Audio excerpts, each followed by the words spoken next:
Bayangkan bila Anda sedang tidur nyenyak, lalu tiba-tiba terbangun dan Anda tidak bisa menggerakkan tubuh.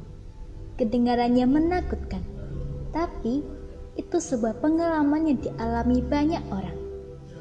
Fenomena aneh ini dikenal sebagai tindihan atau sleep paralysis, di mana seorang tidak bisa bergerak, berbicara, atau bereaksi untuk sesaat ketika tidur atau bangun. Ini adalah keadaan transisi antara terjaga dan tidur yang sering disertai dengan halusinasi. Halusinasi ini umumnya digambarkan seperti kehadiran seseorang di kamar atau seseorang duduk di dada Anda dan dapat membuat sulit bagi Anda untuk bernapas. Sleep paralysis sebenarnya umum terjadi. Menurut sebuah ulasan sistematis yang diterbitkan dalam Sleep Medicine tahun 2011. Ulasan ini menganalisis 35 studi yang melaporkan tingkat sleep paralysis umur hidup tidur lebih dari 36.000 peserta. Para peneliti menemukan bahwa 28,3% orang yang mengalami masalah psikologis tertentu seperti orang yang memiliki pola tidur terganggu cenderung menderita tindihan. Di antara orang yang menderita gangguan mental seperti kecemasan dan depresi, 31,9% pernah mengalami sleep paralysis. Kapankah sleep paralysis terjadi? Biasanya, sleep paralysis terjadi 2 kali selama siklus tidur. Ketika Anda tertidur dan mengalami hal tersebut, maka fase tersebut dinamakan sleep paralysis hypnagogic atau predormital.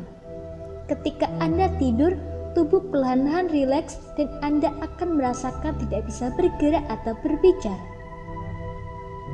Namun fase sleep paralysis yang terjadi ketika Anda bangun dikenal sebagai hypnopompic atau sleep analysis postdormital.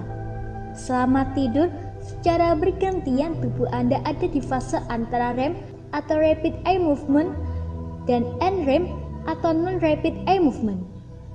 Pada akhir NREM, Anda bergeser tidur ke REM, di mana mata bergerak cepat tapi seluruh tubuh Anda tetap sangat santai. REM adalah bagian terdalam dari siklus tidur Anda ketika otak masih terjaga. Pada saat ini, otot-otot tubuh pada dasarnya dimatikan sehingga Anda tidak bisa bergerak sesuai dengan keinginan.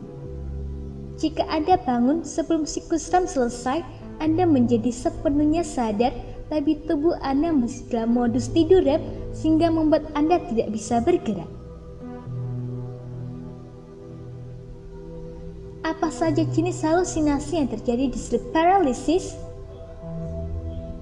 3 jenis halusinasi dapat terjadi selama sleep paralysis. Menurut sebuah studi tahun 1999 yang diterbitkan dalam Consciousness and Cognition. Incubus. Pada tipe ini, orang merasa tekanan kuat di dada mereka dan merasa tidak bisa bernapas.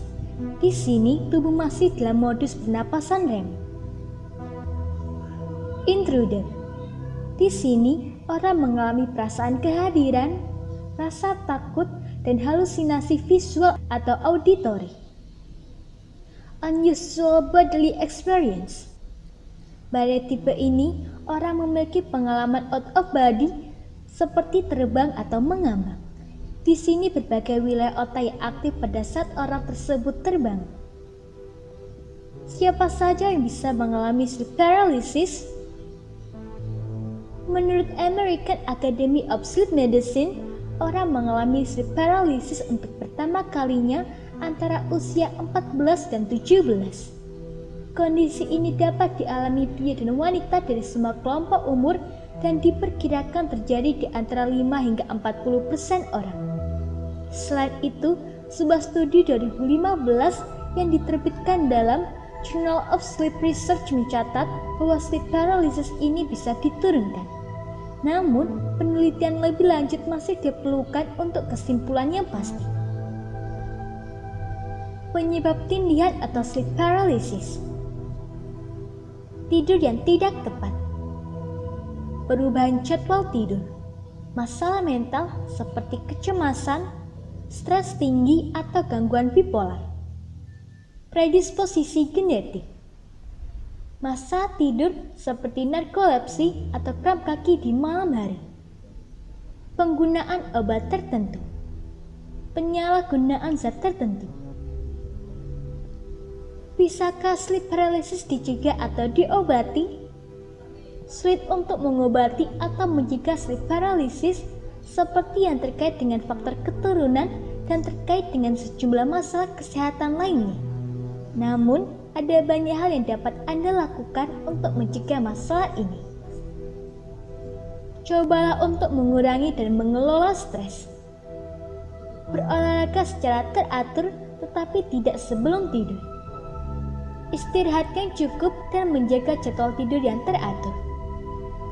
Tidak pernah minum obat tanpa konsultasi dokter. Jika Anda memiliki gangguan mental seperti kecemasan atau depresi, minum obat yang diresepkan oleh dokter secara teratur. Hindari tidur terlentang. Cobalah untuk tidur miring untuk mengurangi terjadinya sleep paralysis. Semoga informasi tersebut dapat bermanfaat. Jangan lupa untuk klik subscribe untuk mengetahui video terbaru dari kami.